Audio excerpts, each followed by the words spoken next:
Deon, welcome to the show. Hey, Justin, glad to be here. Good to see you. Yes, and now we're doing a video interview, which is great. I can see you on the digital world here, and I seen the progression of Forethought since we chatted, about a year ago. It's been pretty insane, and I want to just for people who aren't familiar with Forethought, give kind of the context around what you guys are doing today with the company, and then we'll dive into a bunch of different details. For sure. So, Forethought, we build human-centered AI to transform customer experience.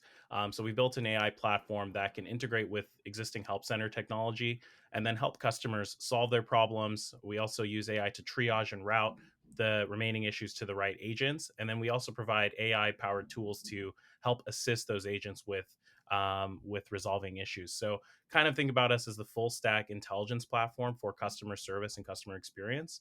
Yeah, very excited to be on this journey. This has been something where I've seen the articles, I read about with your company, how it's progressed, like 20 to 140 something employees in the last year and a half, which is insane growth. I have to talk about that first. How has that been on the hiring front, the growth front with your team, going from that many employees? And even when we talked before, I think maybe you're like 10 or 15 employees to now like 100 plus. How has that progressed? What's helped you with the hiring? I'm curious about that, Dion. Yeah, it's been a very interesting journey, very exciting one. Well, I always like to say it starts with the people, right? And so in a in an industry like ours, where our company's growing fast, the market's moving quickly. The most important thing is to have the right people on the team and empower them to do the best work of their lives. And so at the start of, I guess, middle 2020, start of the pandemic, we were seeing a lot of shifts in work. For example, particularly in customer service, many places like in Manila in the Philippines and across the United States, there were a ton of lockdowns, right? And so that meant customer service agents were sent home, were not equipped to work. And then at the same time, we saw this digital shift in people in general working from home. So that meant a lot more services were going online, which meant a lot more customer service. So in and around the start of the pandemic, not only was there an explosion in volume, but there was an explosion in the need to help people get back online and help customer service agents be more productive.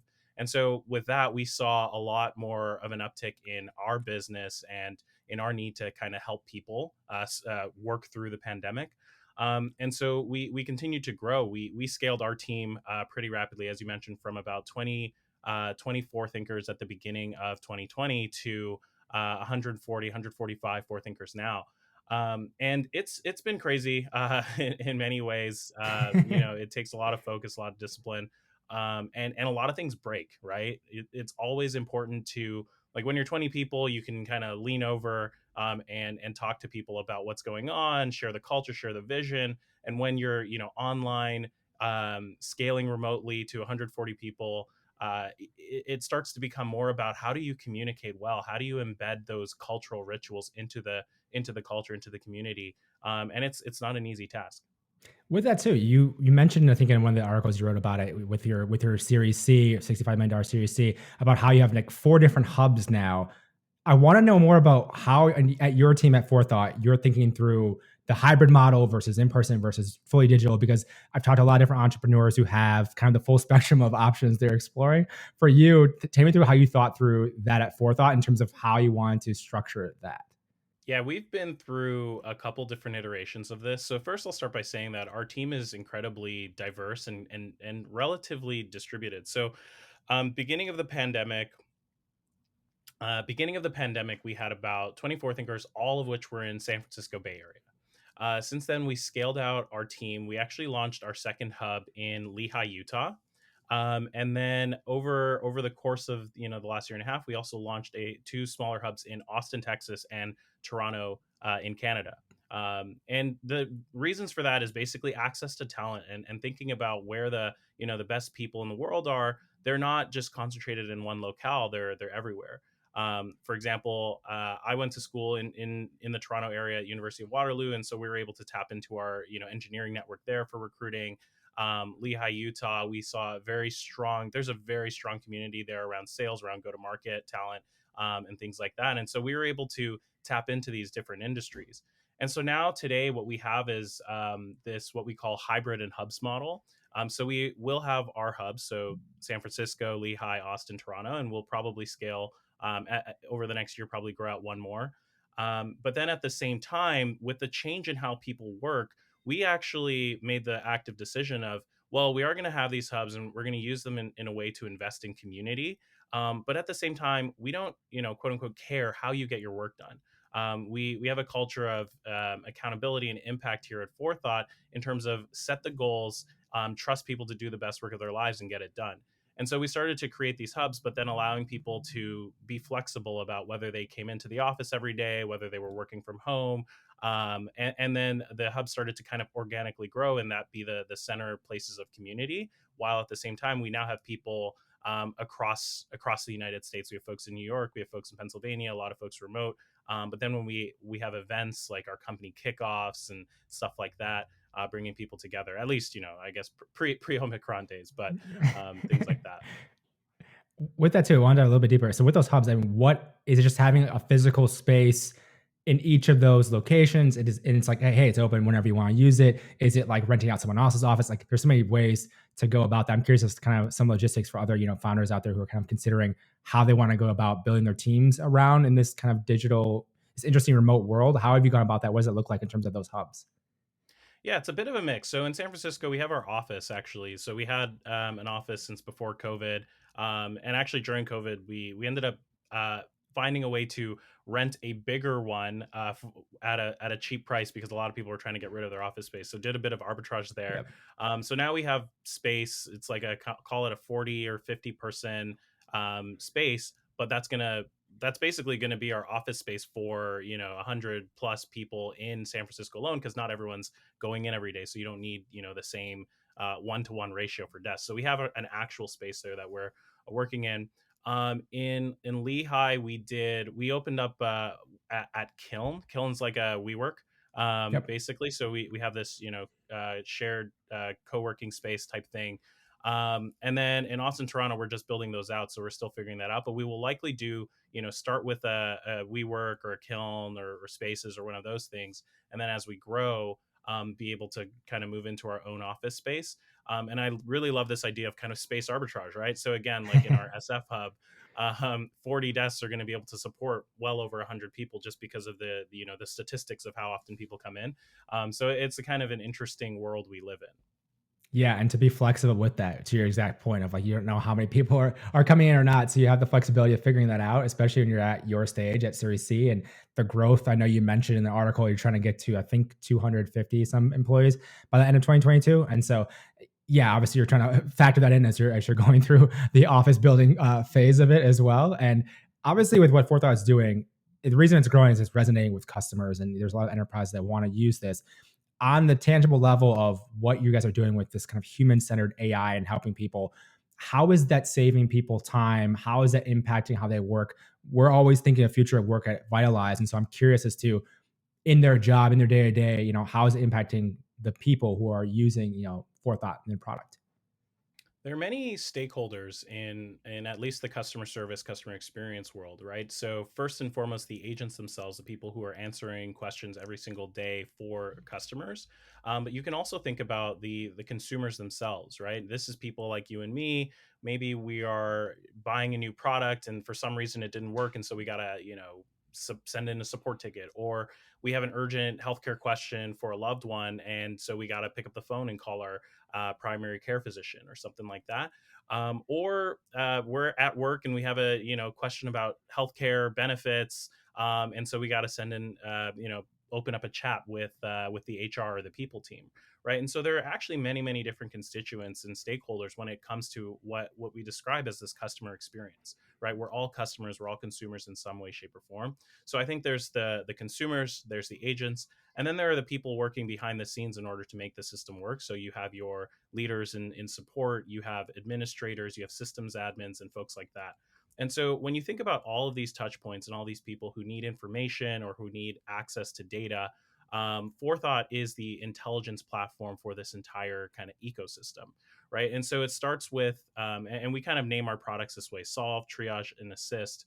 It starts with Solve, which is the ability for customers to get their questions answered automatically, to get their problem solved. And we play in the same space as things like chatbots, and so we kind of think of ourselves as the chatbot killer there, so to speak. And so if you go on, there are many websites you can go on today. For example, like if you go on lime.com, open up support and try to ask a question, like, you couldn't lock your bike or whatever, you're going to see a little widget powered by Forethought, and stuff like that. And so you're going to be able to get your question answered immediately through Forethought AI. And then for the remaining issues that can't be automated or shouldn't be automated, we then provide tools to make sure that they get to the right agent in the right channel at the right time. And that's our triage product. And then empower those agents to have the information at their fingertips. So when you open up a call or when you send in an email to a support agent, even if it's not automated and you're talking directly to an agent, they behind the scenes basically have superpowers, right? So they have an AI coaching them, bringing them resources, giving them all the information about you and your past history with the company, and this enables that agent to rapidly respond to the question, have more confidence, and just have a better day all around. With this, I know there's, like you mentioned, there's other chatbots. You're way beyond just having a chatbot. Obviously, there's way more you're doing, as you just mentioned. But with that, and just taking a step back with Forethought and the progression you've had, since 2018, I think it was TechCrunch Disrupt. What has made Forethought stand out compared, to other companies? Or, I know sometimes people have an idea of what the competition is doing. They're obviously aware of it. They're not like letting that guide them. They're doing their thing. But with Forethought and what you guys have built, I mean, you said in an article you like 5 extra ARR and you like triple your customer count in one of the articles I read, which is insane. But what has made then Forethought stand out, you think? So, three things. One, as I will always say again, it always starts with the people, right? And so I think I'm insanely proud of the team we've built here at Forethought, both from the engineering, machine learning side, and the research that they're doing, and then across the stack, right? Whether it's our finance people teams, whether it's our go-to-market engine and things like that. So I'm super proud of our team. And then the other two, I think, are kind of product innovations, so to speak. So first and foremost, when most people think about this space, they default to thinking about chatbots, right? And so the interesting thing about chatbots is, one, they're going after just one narrow part of the market. As I mentioned, right, 50% of issues shouldn't be automated. 50% of issues, should go to an agent. And so if you're just thinking about a chatbot, they're going to be wrong half the time. And then what do you do? What do you do then? Right. And so these are issues like, imagine, you had Thumbtack, right? Thumbtack, you can order a pro to come work, do something in your house. If there's a trust and safety issue or something like that, you don't want, when you send in a support ticket, you don't want that going to a bot, right? You want that going to a human, somebody who has judgment, who has the ability to Yep. make a call and actually walk you through those kinds of issues, right? And so there are tons of issues that genuinely require a human. And so we are the complete AI platform rather than just going after a narrow part of the stack. For all of the issues, we can support them. And that's something that you're just not going to see with most other systems out there. And then the last piece is true AI. Really, AI has become a buzzword across this industry and across many industries. People slap a little bit of statistics on something and they're like, "Hey, it's AI." Or you have a conversational interface, right? So you have something that, think Siri or whatever, can kind of interact with words and appear like a human. But under the hood, most of these AI products are actually just decision tree based. So what that means is you have a human, an intern, an engineer somewhere hard coding. If I see word refund, go and issue refund, right? And so when the customer says, "I just want my money back, you guys suck, X, Y, and Z," the system's not going to know how to respond because it wasn't explicitly programmed to do that. And so with the advent of true AI, with natural language understanding, with modern deep learning and technologies like that, we're actually able to build a system that can learn from history. So the very first thing when a customer uses Forethought, they'll actually integrate it with their existing system. So these are tools like Zendesk or Salesforce Service Cloud or ServiceNow, and then our system will start by literally reading the past 50,000, 100,000 conversations, and that's where the baseline of the AI is built. And so without any manual hard coding, the AI is going to learn, okay, sometimes people say refund, sometimes they say money back, and so on and so forth.